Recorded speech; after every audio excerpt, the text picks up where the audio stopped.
شاعری پہ لکھنا، اور وہ بھی کسی ایسے شاعر کی شاعری پر جس کی شخصیت سے آپ بے انتہا ملوب اور متاثر ہوں، اور جس کی علمیت اور زبان دانی کے ڈر سے زبان لڑکھڑاتی ہے.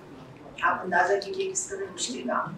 محبوب ظفر صاحب اور شاہد عواد صاحب نے مجھے جس امتحان میں ڈالا ہے، اس سے نکلنے کے لیے میں نے یہ کوشش کی ہے کہ تقریباً کا مطالعہ کرتے ہوئے خود اپنے آپ کو اپنی اس مروب اور متاثر ہستی سے نکال دوں، اور یہ بھولنے کی کوشش کروں کہ تقریباً کے شاعر کون ہیں.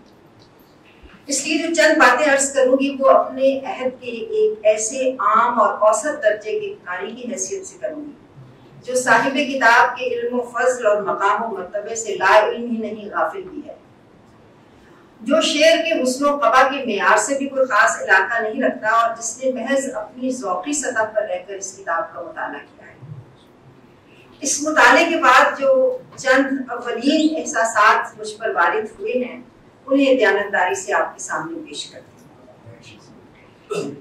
ایک انجان آدمی کی نظر سے ایک انجان آدمی کی شاعری پڑھنے کے بعد جو پہلا خیال میرے ذہن میں آیا وہ یہ تھا کہ اگر مجھے اس مجموعے کا نام منتخب کرنا پڑتا تو میں اس کا نام رکھتی مختلف، اس لیے کہ یہ ایک مختلف شاعری، خیال، مضمون، ذخیرہ الفاظ، تراکیب، استعارے اور آہنگ سے لے کر لہجے تک ہر شے مختلف ہے. وہ دنیا جو اس شاعری میں تخلیق ہوتی ہے کم از کم معاصر شعری فضا کے لیے بالکل نامانوس ہے. نامانوسیت کی یہ لہر شعر کے بطون سے نکل کر پڑھنے والے کے دل و دماغ میں داخل ہو جاتی ہے اور لرزہ طاری کر دیتی ہے. مختلف ہونا کوئی معمولی بات نہیں. دھارے کے مخالف رخ پر تیرنے کے لیے نہ صرف جرأت بلکہ تاب و طاقت کی درکار ہے. یہ دونوں صفات اس کتاب میں وافر ملتی ہیں. کہیں کہیں تو شہبر جبریل کی گونج بھی سنائی دیتی ہے، اور یہ گونج فارسی غزلوں میں مجھے سب سے زیادہ نمایاں محسوس ہوئی. اس شاعری کی سب سے نمایاں بات اس کی ایک مخصوص فضا ہے. یہ فضا ہمیں اس مانوس، مرئی اور قابل فہم دنیا سے نکال کر غیر مانوس، غیر مرئی اور ناقابل فہم دنیا میں لے جاتی ہے. ایسے لگتا ہے کہ ازل سے پہلے اور ابد کے بعد کا کوئی لمحہ ہے جس سے ہم یکا یک دو چار ہو گئے، یا پھر کرۂ ارض پر ابتدائے حیات سے پہلے عناصر اربع کی آمیزش کا منظر ہے. آتش و آب و باد و خاک کی یہ پیغام جس سے ہماری اس مانوس دنیا کا اولین ہیولہ تیار ہوا تھا، اس شاعری کے ذریعے ہمارا تجربہ بن جاتی ہے، اور ہم اپنی اپنی بنیاد کی وہ روڑے پتھر دیکھ لینے کی تاب پا لیتے ہیں جنہیں عام حالات میں خود کو منہدم کیے بغیر دیکھنا ممکن نہیں ہوتا. ان چاروں عناصر میں سے جو عنصر سب سے زیادہ براقی اور تندی سے ہمارے سامنے آتا ہے وہ آگ ہے. آگ اس شاعری کا اہم استعارہ ہے، مگر یہ آگ صرف استعارے میں نہیں لہجے میں بھی بھڑکتی نظر آتی ہے.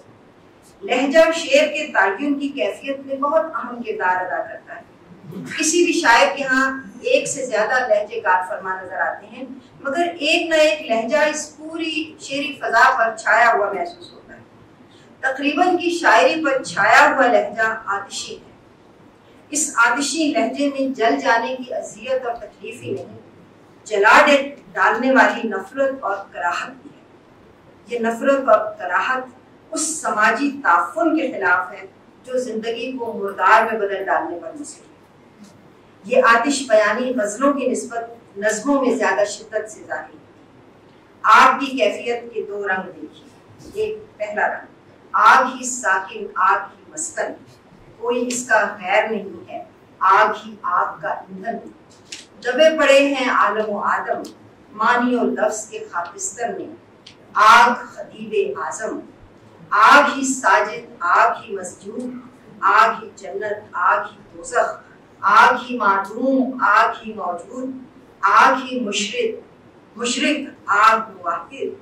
راکھ بنا میں سوچ رہا ہوں کس شعلے کو بناؤں مرشد. راکھ اندھیری نظم کا مقام. دوسری طرح کی آگ دیکھیے. یہ نظم رجس سے لی ہے. ایک آتش اصیل تھامے ہوئے ہے میرے دل کو کسی کوہ ذات ستون کی طرح. تم کیا جانو وہ طغیانی جو نمو پاتی ہے میرے اندر، غضب ناکی کے مقدس شجر کی طرح، انفس و آفاق کو رون ڈالنے والی، موت کی پر جلال چنگھاڑ کے مانند، اے ذلت و دنایت کے دست آموز کیڑے مکوڑوں، تم بج بجاتی مٹی کا آموختہ، تمہیں اندھیرے اور نحوست نے رٹ رکھا ہے، تم پستی اور بے شرمی کی سب تختیوں پر لکھ دیے گئے، اے نابسامانو، تمہیں مرگ سیاہ کی پتھریلی زمین پر گندا کیا جا چکا ہے۔ ہر آدمی کی شاعری پڑھنے، اسے پسند کرنے، اس سے مکالمہ کرنے کا اپنا ایک طریقہ ہوتا ہے۔ کچھ لوگ اس سے ذہنی لذت حاصل کرتے ہیں، کچھ دل اور روح کی جراحت چاہتے ہیں، کچھ خیال کے تال میں اتر کر گیان دھیان کی آرزو رکھتے ہیں، کچھ فنی اور تکنیکی مہارت دیکھ کر نہال ہوتے ہیں، اور کچھ اپنے بھولے بسرے درد جگانے اور ان کی دوا پانے کی امید کرتے ہیں۔ مجھ پر بھی اچھا شعر دو طرح سے وارد ہوتا ہے، کسی درد آشنا اور غم گسار حبیب لبیب کی طرح جو دکھ بانٹنے آیا، یا کسی مرض آشنا اور حاذق حکیم و طبیب کی طرح جو درد بانٹنے سے زیادہ شفا بانٹنے میں دلچسپی رکھتا ہو، خواہ یہ شفا کڑوی گولی کی صورت میں ہو یا نشتر کی دھار کی صورت۔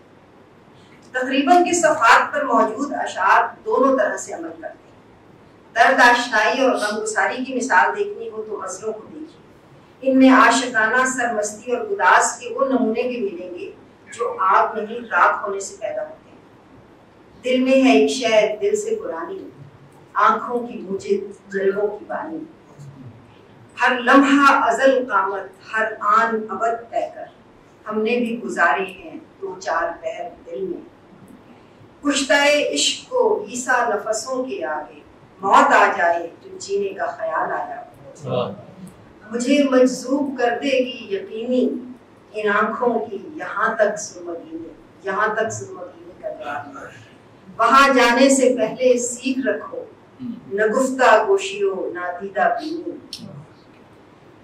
یہ بہتر ہے دنیا کھنگالی ہوئی ہو بشرطے کے دل سے نکالی ہو، وہ فقط سر نہیں گنجا نہیں ماہ نہیں، آنکھ پر اتنا بھروسہ بھی میرے بھائی نہ کر، دامن بچاؤں جلنے سے کیسے گرتے ہیں آنسو سب شعلہ آمیز، اور پایان کار لوگ زباں دل کو ہو گیا، وہ حرف جو ہے نقطۂ آغاز خاموشی، جیسے کہ باراں اور باغ، جیسے کہ بادہ اور حیاغ، جیسے کہ شعلہ اور چراغ، جیسے کہ وحشت اور دل۔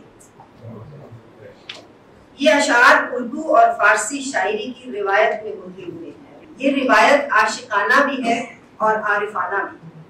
اس روایت سے رشتہ مضمون کی راہ سے بھی جڑتا ہے اور الفاظ و تراکیب کے وسیلے سے۔ حافظ و رومی سے کسب فیض کی خواہش کا اظہار اور عرفی عراقی اور نظیری کی زمینوں میں تخم شعر بونے کا اعتراف تو برملا کیا گیا ہے۔ کون نہیں جانتا کہ زمینوں کا اشتراک زمینوں تک محدود نہیں رہ سکتا، برگ و بار میں بھی اس کا رنگ رس اتر آتا ہے، مگر لطف کی بات یہ ہے کہ روایت سے انسلاک کے ساتھ ساتھ روایت سے انحراف کے بھی کئی راستے اس شاعری میں کھلتے ہیں۔